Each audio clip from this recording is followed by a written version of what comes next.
오늘 아침 저와 여러분들이 함께 나눌 말씀은 갈라디아서 4장입니다. 19절부터 31절까지 말씀. 나의 자녀 여러분, 나는 여러분 속에 그리스도의 형상이 이루어지기까지 다시 해산의 고통을 겪습니다. 이제라도 내가 여러분을 만나 어조를 부드럽게 바꾸어서 말할 수 있으면 좋겠습니다. 나는 여러분의 일을 어떻게 하면 좋을지 당황하고 있습니다. 율법 아래 있기를 바라는 사람들이여, 나에게 말해 보십시오. 여러분은 율법이 말하는 것을 듣지 못합니까? 아브라함에게 두 아들이 있었는데 한 사람은 여종에게서 태어나고 한 사람은 종이 아닌 본처에게서 태어났다고 기록되어 있습니다. 여종에게서 난 아들은 육신을 따라 태어나고 본처에게서 난 아들은 약속을 따라 태어났습니다. 이것은 비유로 표현한 것입니다. 그 두 여자는 두 가지 언약을 가리킵니다. 한 사람은 시내 산에서 나서 종이 될 사람을 낳은 하갈입니다. 하갈이라 하는 것은 아라비아에 있는 시내 산을 뜻하는데 지금의 예루살렘에 해당합니다. 지금의 예루살렘은 그 주민과 함께 종노릇하고 있습니다. 그러나 하늘에 있는 예루살렘은 종이 아닌 여자이며 우리의 어머니입니다. 형제자매 여러분, 여러분은 이삭과 같이 약속의 자녀들입니다. 그러나 그때의 육신을 따라 난 사람이 성령을 따라 난 사람을 박해한 것과 같이 지금도 그러합니다. 그런데 성경은 무엇이라고 말합니까? 여종과 그 아들을 내쫓아라. 여종의 아들은 절대로 종이 아닌 본처의 아들과 함께 유업을 받지 못할 것이다. 그러므로 형제자매 여러분, 우리는 여종의 자녀가 아니라 자유를 가진 자의 자녀입니다. 아멘. 우리가 긴 본문을 함께 읽었습니다. 근데 앞부분에서는 바울이 이렇게 이야기하죠. 여러분 속에 그리스도의 형상이 이루어지기까지 나는 다시 해산의 고통을 겪습니다. 라고 바울이 이야기합니다. 아이를 낳을 때 해산의 고통은 한 번 겪게 되죠. 1시간을 겪는 분도 있고 하루를 겪는 분도 있습니다.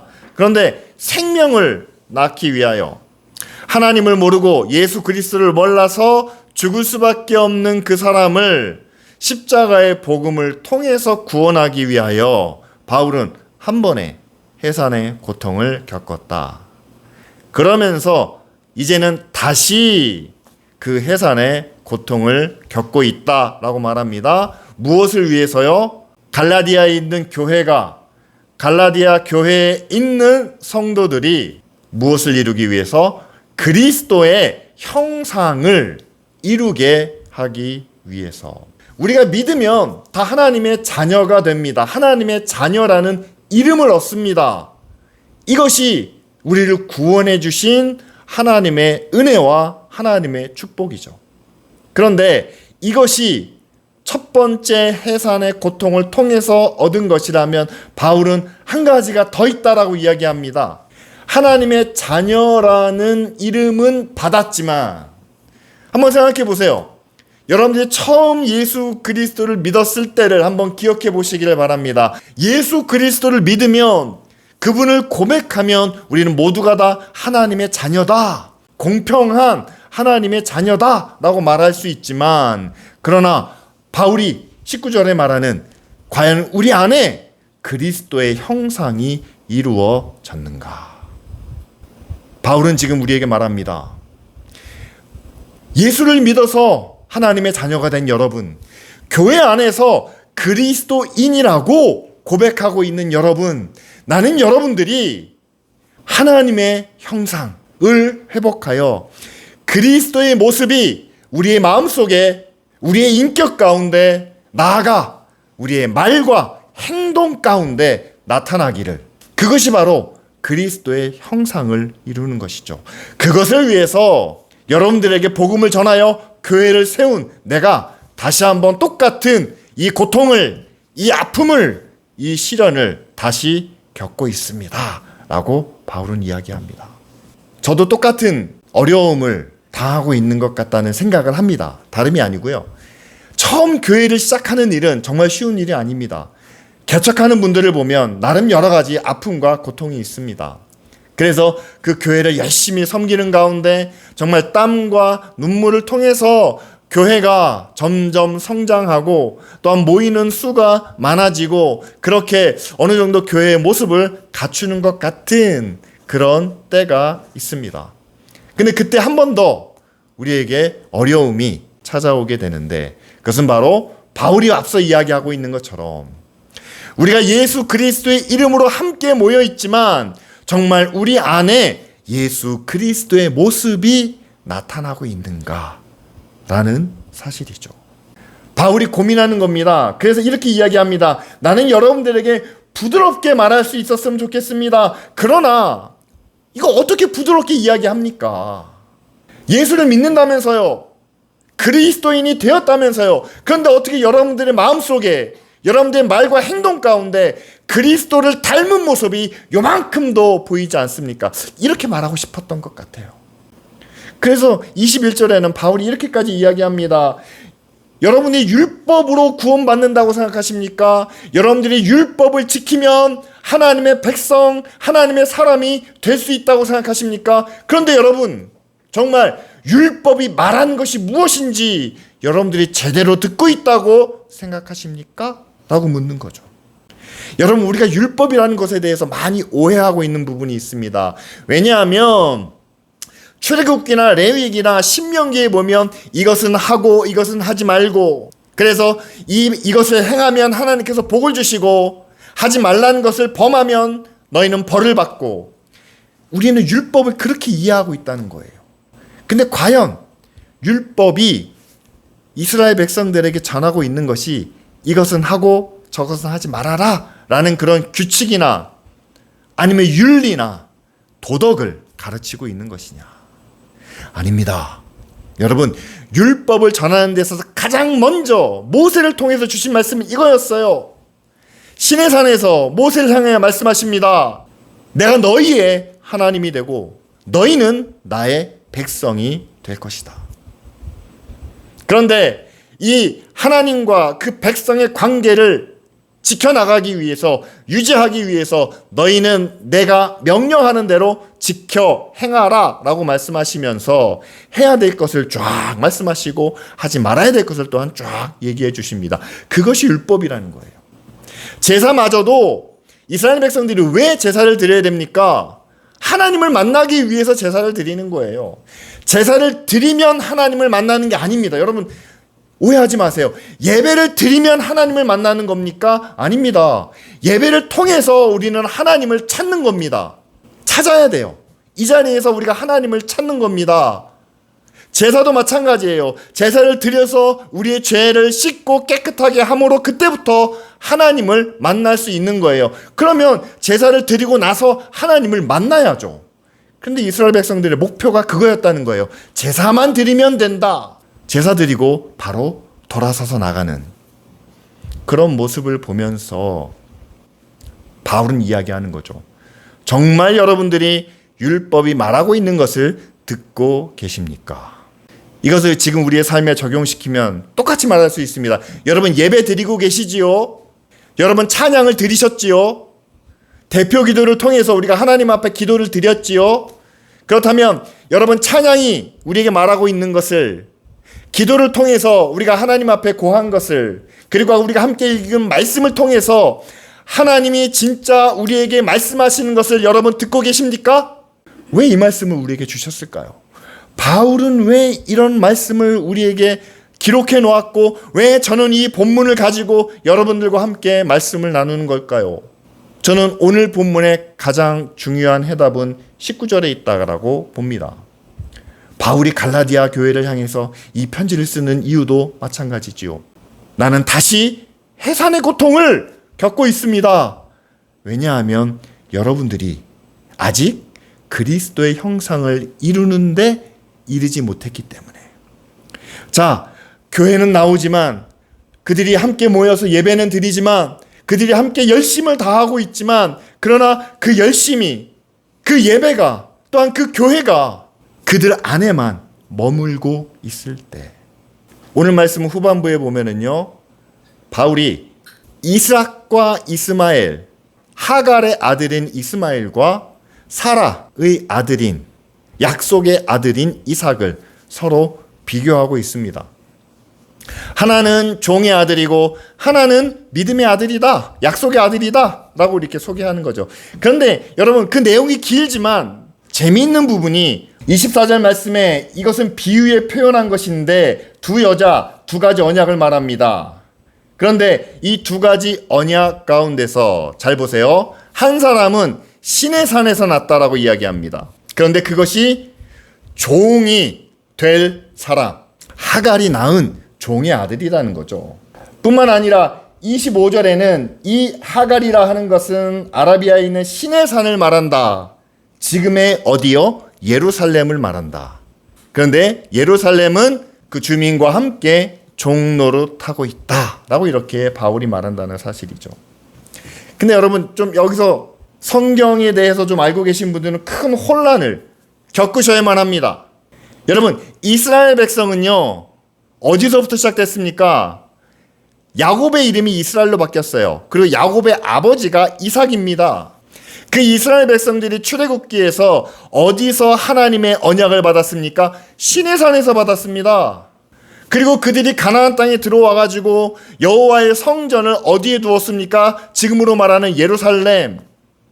하나님의 성전이, 이스라엘 백성들이 모여서 제사하고 하나님의 이름을 부르는 그 예루살렘이 이스라엘 백성들에 의해서 세워졌는데, 지금 바울은 뭐라고 이야기합니까? 그들은 하갈의 아들로 종노릇하고 있다라고 이렇게 규정한다는 사실이죠. 여러분, 혈통적으로 또한 지역적으로 따져본다면요, 모세가 하나님의 율법을 받은 시내산은요, 약속의 땅입니다. 하나님과 약속을 맺은 산이에요. 뿐만 아니라 예루살렘은 가나안 땅, 하나님이 아브라함에게 약속하신 땅입니다. 그리고 내가 너희와 함께 하겠다라고 해서 다윗의 아들 솔로몬이 하나님의 성전을 지은 곳이 예루살렘입니다. 혈통으로나 지역으로나 이것은 하나님이 약속하신 땅이고 하나님이 약속하신 백성이에요. 그런데 바울이 볼 때는 그렇지 않다는 겁니다. 그들은 약속의 아들이 아니라 종의 아들로 살고 있다. 종의 후손이다 라고 말씀하고 있다는 사실이죠. 유대인이라면 아무도 이 말에 동의하지 않았을 겁니다. 어떻게 예루살렘이 이슬람에 무너진 것도 아니고 당시에는 예루살렘에 성전이 그대로 남아있는데 모세가 율법을 받은 시내산이 어떻게 이스마엘의 후손이냐라고 항의할 수 있겠죠. 그런데 바울이 말하고 싶은 것은 이것이었습니다. 이스라엘 백성들이 모세의 율법을 어떻게 지켰느냐라는 사실이죠. 우리는 생각할 때, 구약의 기록을 지금에 와서 우리가 생각할 때, 그들이 하나님 앞에 제사도 안 드리고 하나님 앞에 율법도 지키지 않았고 그렇기 때문에 그들이 심판을 받았다. 우리는 그렇게 단순하게만 생각을 합니다. 그들은 율법을 등한시했다. 그렇기 때문에 예수님이 전하시는 계명이 더 확실한 계명이다 라고 우리는 막연하게 생각을 합니다. 그런데 하나님께서 선지자들에게 말씀하실 때, 유다와 이스라엘에 대하여 심판하실 때, 그들이 와서 제사를 드릴 때 그들이 흘린 그 제물의 피가 강을 이루고 그 주변에 피비린내가 날 정도로 그들이 많은 제사와 제물을 드렸다라고 이렇게 성경은 이야기합니다. 제사를 안 드린 게 아니에요. 뿐만 아니라 그들이 율법을 그렇게 너무 쉽게 생각했느냐? 그것도 아닙니다. 안식일은 잘 지켰습니다. 드려야 될 11조와 헌금은 또한 그들이 잘 드렸습니다. 그런데 선지자들이 이야기합니다. 안식일을 지키고 제물을 드리고 헌금까지 드렸지만 그러나 너희 가운데 하나님의 의와 선함이 보이지 않는다라고 말씀하고 있다는 사실이죠. 여러분, 정리하면 이렇습니다. 그들이 율법을 생각할 때 그 율법을 통해서 하나님이 말씀하고 싶으셨던 진짜 의미, 그것은 바로 하나님이 그들과 함께 하시고 하나님이 그들의 왕의 자리에 앉아 계시고 그들은 하나님을 인정하는 하나님의 백성이 되기 위하여 이 율법을 기억하고 율법을 지켜야 하는데, 시간이 지나니까 보이지 않는 하나님을 그들이 잊어버리기 시작했다는 겁니다. 제사는 드리는데 이것만 드리면 끝이라는 거예요. 율법을 지키는데 그냥 몇 가지만 지키면 되는 거예요. 11조나 안식일이나 몇 가지 지키기 편한 것만 드리면 되는 겁니다. 정작 잃어버린 건 그거예요.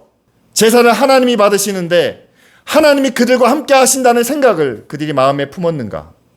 율법을 지키면 해야 할 것, 하지 말아야 할 것이 있는데 과연 하나님이 말씀하신 것이, 하나님이 명령하신 것이 성전에서만 아니면 집안에서만 하나님의 뜻을 행하는 것인가? 여러분, 하나님이 창조하실 때 성전만 만드시고 우리가 살아가는 우리의 삶의 영역은 하나님의 창조, 하나님의 통치 밖인가요? 하나님이 우리를 구원하셨을 때, 하나님이 우리를 구원하셔서 너희는 교회 안에서만 열심히 나를 섬겨라, 교회 밖에서는 내가 신경 쓰지 않겠다라고 말씀하셨나요? 아니죠.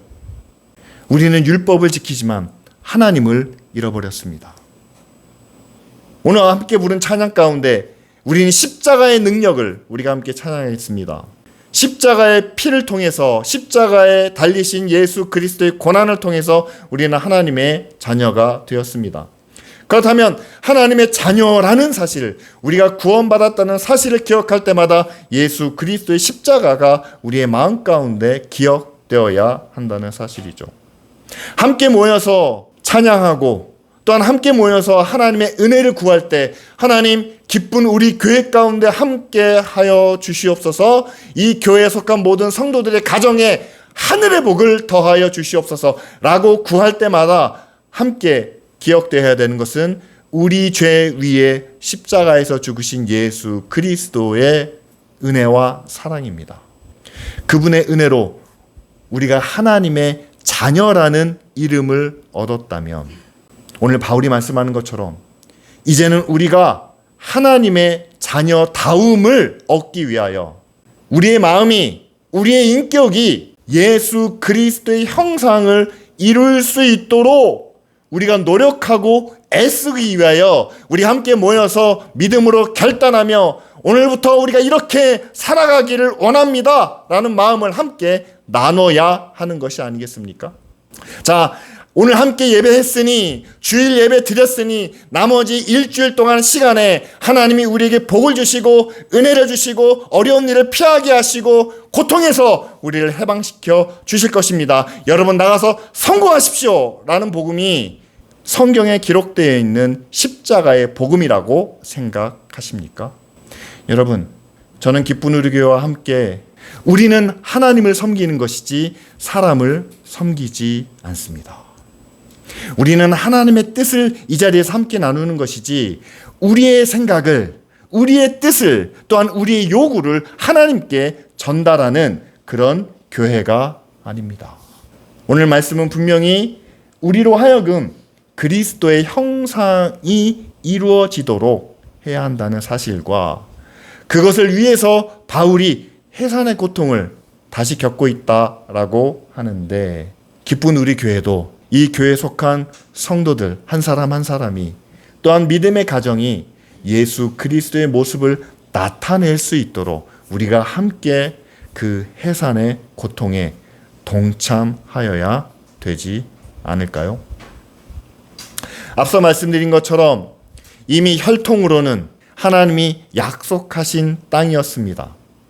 하나님으로부터 받은 율법이었습니다.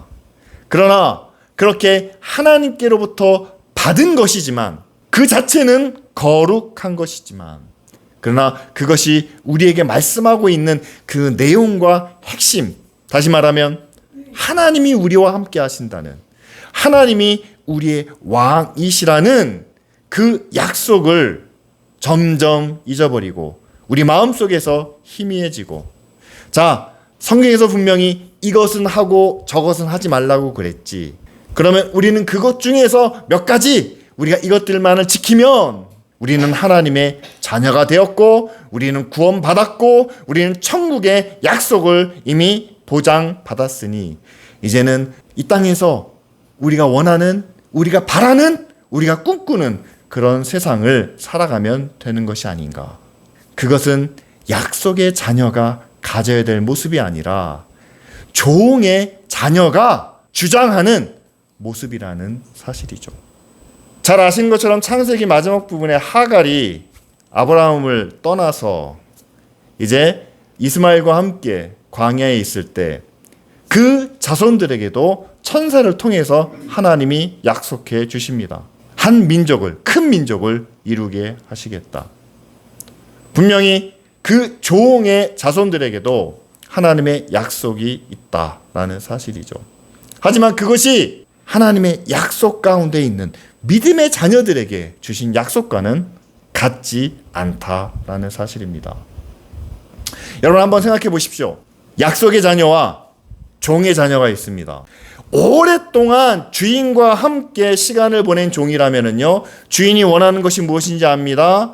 눈치가 빠르다면 주인의 비율을 맞힐 수도 있습니다. 주인이 원하는 결과가 무엇인지 그것을 정확하게 알아서 때에 따라 상황에 따라서 일을 척척 잘 해결해 나아갈 수 있지 않겠습니까? 그러나 결국 종의 계산은 어디에 있습니까? 내가 주인에게 이렇게 충성을 하면 반드시 주인은 나에게 이런 것들을 갚아줄 것이다. 그 충성과 보상의 계산에 따라서 종은 움직이고 종은 실천합니다. 반대로 여러분 아들을 한번 생각해 보십시오. 아들이 아버지의 일을 수행하는 데 있어서 사실은 별로 그렇게 능숙하지도 못할 수 있습니다. 아직 어리다면요. 경험을 쌓아서 아버지의 뜻대로 아버지가 만족할 만한 그런 일을 행할 수도 있지만 자녀들은 대부분 자기 주장이 있어요. 이렇게 하면 더 나을 것 같은데 저렇게 하면 더 좋을 것 같은데 그래서 어떤 자기 뜻을 주장하기도 하고 아버지가 시키지도 않은 다른 방법으로 해결하려는 그런 모습도 있습니다. 서툴고 부족하고 따져놓고 보면 종보다 더 좋은 결과를 거둘 수 있는 것은 아니지만 그러나 아들에게는 어떤 마음이 있습니까? 아들이 아버지의 명령에 아버지의 말씀에 순종하는 이유는 보상에 대한 결과가 아닙니다. 뭔가 얻기 위해서 내가 아버지 말을 듣는 게 아닙니다. 아버지이시기 때문에 듣는 거고 아버지를 사랑하기 때문에 듣는 거고 장차 내가 아버지의 자리에 그 위치에 올라갈 것을 바라면서 우리는 아버지의 말씀을 듣는 겁니다. 여러분 결과를 놓고 보면은요 종이 한 일이 더 많을 수 있어요. 종이 거둔 성취가 더 좋을 수 있습니다. 효율적일 수 있습니다. 시키는 대로만 하니까요. 하지만 아버지의 눈으로 바라볼 때는요 아무리 종이 좋은 결과를 좋은 업적을 이루었다 하더라도 그건 종이에요. 계산에 따라서 주면 됩니다. 네가 이 정도 거뒀어? 그래 내가 너한테 10%를 줄게. 그것으로 끝납니다. 하지만 아들이 한 일을 보면 어떨까요? 과연 아들에게도 내가 너한테 10개를 맡겨놨는데 겨우 2개밖에 못 거뒀니? 나는 너에게 100을 줬는데 네가 갖고 온 것은 오히려 마이너스니? 절대로 아버지는 사랑과 의의가 분명한 아버지라면 자녀에게 그 결과를 놓고 따지거나 그것을 책망하지는 않는다는 사실이죠. 아버지라면 뭘 보겠습니까? 아들의 마음을 보지 않겠습니까? 그 일을 맡기면서부터 어떤 마음과 과정을 거쳤는지 처음에 많은 실패와 고난과 역경을 겪는 가운데 과연 아버지의 마음을 어떻게 이해했는지 그리고 마지막 순간까지 아버지가 시킨 그 일을 이루기 위해서 그 마음을 지키며 끝까지 따라왔다면 그 아들의 수고와 아들의 헌신을 보고 아버지는 충분히 기뻐하며 또한 그것을 칭찬해 주시지 않겠습니까? 지금의 교회 모습을 한번 비교해서 생각해 보시기 바랍니다. 그리고 우리의 신앙생활을 놓고 한번 따져 보시기를 바랍니다. 하나님 앞에 나와서 하나님 저 이것도 하고 저것도 하고 이렇게도 하고 저것도 했습니다. 하나님이 하지 말라는 것 이것도 안 하고 저것도 안 하고 이것도 안 하고 이것도 안 했습니다. 자, 제가 구원받기에 충분하지 않습니까? 라고 말한다면 그것은 종의 자세겠죠. 결과를 놓고 따지는 게 아니죠. 하나님께서 우리를 바라보신다면 과연 우리가 어떠한 마음으로 살았는지. 하나님을 아버지라고 고백했는데 그 아버지라는 고백이 여러분 드라마를 보면 그런 경우가 나오잖아요. 아버지가 청소부라든가 아니면 시장에서 좀 이렇게 냄새나는 생선을 파신다든가 좀 남들이 보기에 좋지 않은 그런 일을 할 때 집에서는 아버지 아버지 부르지만 학교에서 친구들과 함께 막 우르르 나올 때 그런 아버지가 눈앞에 있다면 그때 아버지라고 하면서 달려가는 자녀가 있는 반면에 오히려 숨어서 피해서 돌아가는 그런 자녀도 있지 않습니까? 그런데 우리가 세상에서 살면서 우리가 직장에서 사회에서 또한 모든 사람들을 만나는 데 있어서 정말 하나님이 우리의 아버지이신 것을 하나님이 우리에게 말씀하신 것을 지키기 위해서 의와 선함과 정직을 우리가 온전히 드러내지 못한다면 그것은 하나님을 부끄러워 피하는 자녀의 모습과 다르지 않다라는 사실이죠. 바울은 우리에게 그리스도의 형상이 이루어지기를 간절히 구하고 있습니다. 그것을 위해서 자기는 다시 한번 해산의 고통을 겪을 그런 결심을 하고 있죠. 우리 안에 아무리 하나님과 소통하는 그런 신의 산의 경험이 있고 거룩한 성전에서 우리가 날마다 제사를 드리는 그러한 지역에 살고 있다 할지라도 여러분 하나님이 우리의 모든 생각과 우리의 마음과 뿐만 아니라 우리의 삶, 우리 가정의 전체를 다스리신다라고 믿지 않는 이상 우리는 약속의 자녀가 아닌 종의 자녀라는 사실을 다시 한번 기억하기를 원합니다. 하나님이 우리의 모든 것을 다스리신다면 우리는 세상의 권세로부터 불의한 시험으로부터 우리는 자유를 누릴 수 있습니다. 그것은 바로 우리는 종의 어둠의 자녀가 아니라 이제는 빛의 진리의 약속의 자녀이기 때문이죠.